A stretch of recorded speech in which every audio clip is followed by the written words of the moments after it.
unto us a child is born, unto us a son is given. And the government shall be upon his shoulder, and his name shall be called Wonderful Counselor, Mighty God, Everlasting Father, Prince of Peace.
Our story begins many, many miles away and many, many years ago. It is a wonderful story. It's a story full of love, a story full of hope. It is a story about a baby, a very special baby who would grow up to change people's lives forever. The Jewish people were living under the control of a powerful enemy, the Romans. Roman troops occupied the land. The Jews had to pay taxes to the Roman Emperor Augustus. The Jewish people longed for freedom.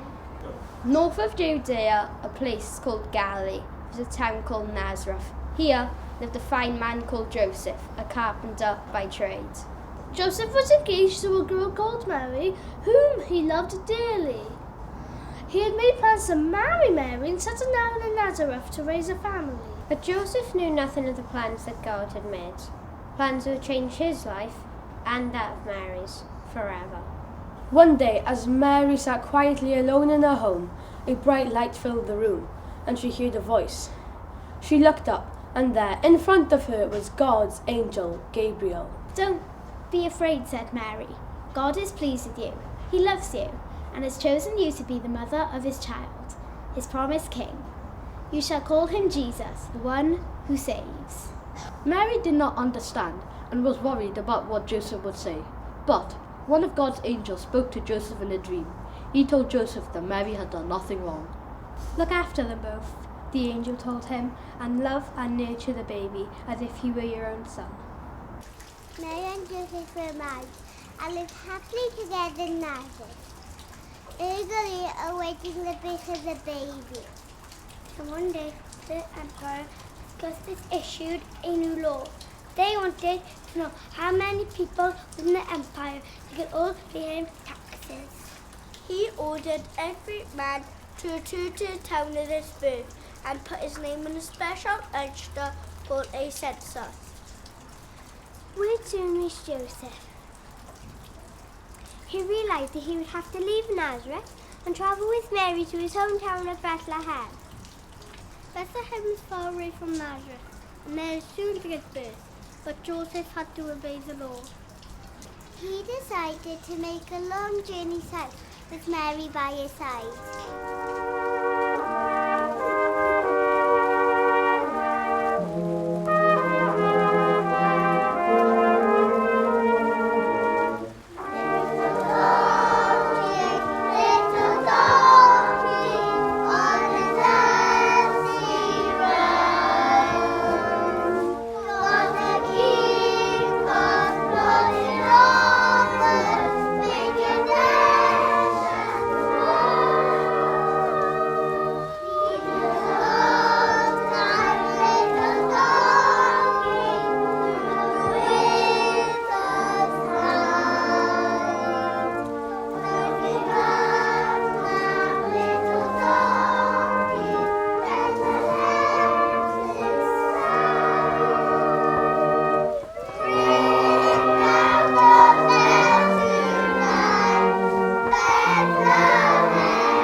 Mary and Joseph travelled for many days along the hot, dusty roads and slept out in the open under the dark, cold sky.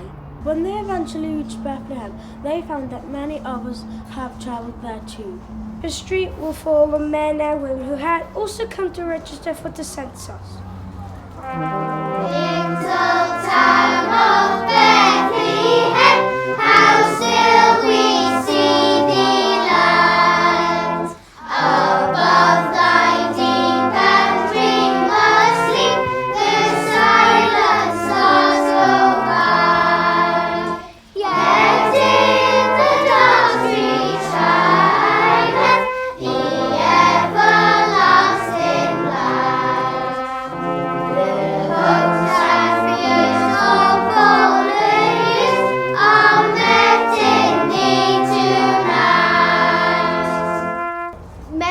Hot and uncomfortable. She knew it was almost time for a baby to be born, but no matter where they looked, there was no room for them to find shelter. Every room in every inn was full. Joseph desperately searched inn upon inn, knocking on doors and asking for help. But at every door, the answer that greeted him was the same. No room! No room! No room! Just when Joseph began to give up hope of finding shelter, someone took pity on them. An innkeeper offered them a cave where he kept his animals. The stable was warm and dry and full of hay. At last they had somewhere to shelter for the night. Mary and Joseph went into the warmth of the stable. Joseph made Mary as comfortable as he could, making a bed for her on the hay. And there, amongst the animals, Mary's baby was born. She wrapped him up warmly, and as there was no cradle, she laid a baby boy in the manger to sleep. Mary and Joseph gazed lovingly at the tiny child. As Angel Gabriel had told them, they had named him Jesus. He is God's promised king, said Joseph. And he is my beautiful son, Mary replied.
outside Bethlehem, some shepherds watched over their flocks of sheep. They looked down on the sleeping town and were glad to be away from the crowd and the peace and quiet of the hills. Suddenly, an incredible brightness lit up the dark sky. They looked up in wonder and saw an angel. The shepherds were terrified. "Do not be afraid," said the angel. "I have come to tell you something that will bring joy to all the world. Today in Bethlehem a baby was born. He is the Saviour, God's promised King. You will find him wrapped warmly, lying in a manger. Go at once and see him." The sky became full of angels singing together, praising and thanking God for his gift to the world. Hark the herald angels sing, glory to the newborn King. Peace on earth and mercy mild, God and sinners reconciled. Joyful all ye nations rise, join the triumph of the skies. With angelic hosts proclaim, Christ is born in Bethlehem. Hark the herald angels sing, glory to the newborn King. The herald Prince of Peace, hail the Son of Righteousness. Light and life to all he brings, risen with healing in his wings.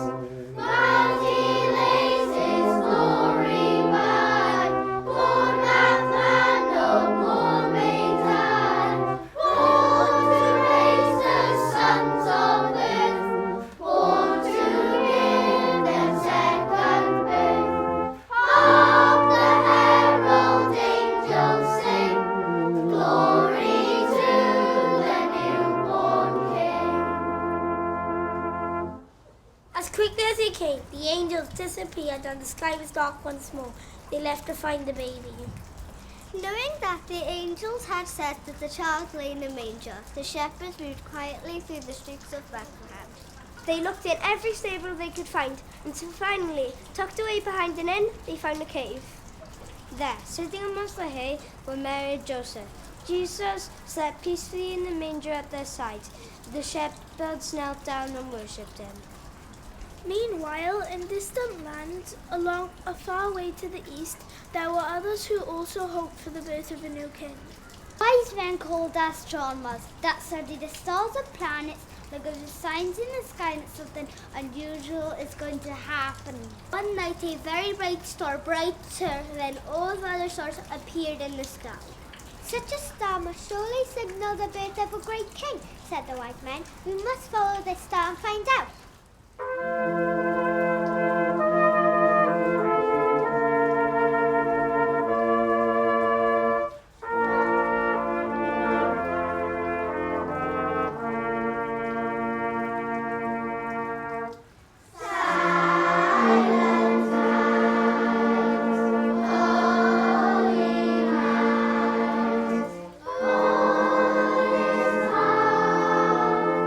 All is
wise men travelled for a long time, until at last, tired and weary, they arrived in the land of Israel.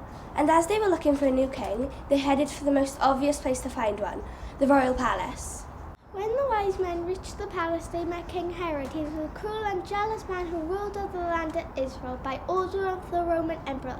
The wise men told Herod why they had come. Herod was immediately angry and upset, but he did not show his feelings. He didn't want the new king who would take away his power. He told the wise men to go find the baby. He told them to let him know where the child was so that he too could worship him. His plan, however, was to kill the infant. And so the wise men travelled until they came to where the star shone brightest. They entered the humble stable 1,000,000 miles away from the palace that they expected and worshipped the newborn king. They gave the baby rich gifts of gold, frankincense and myrrh. That night as the wise men slept, God warned them in a dream not to turn to Herod. The next day the astronomers chose a different route home and rejoiced that they had seen the new king.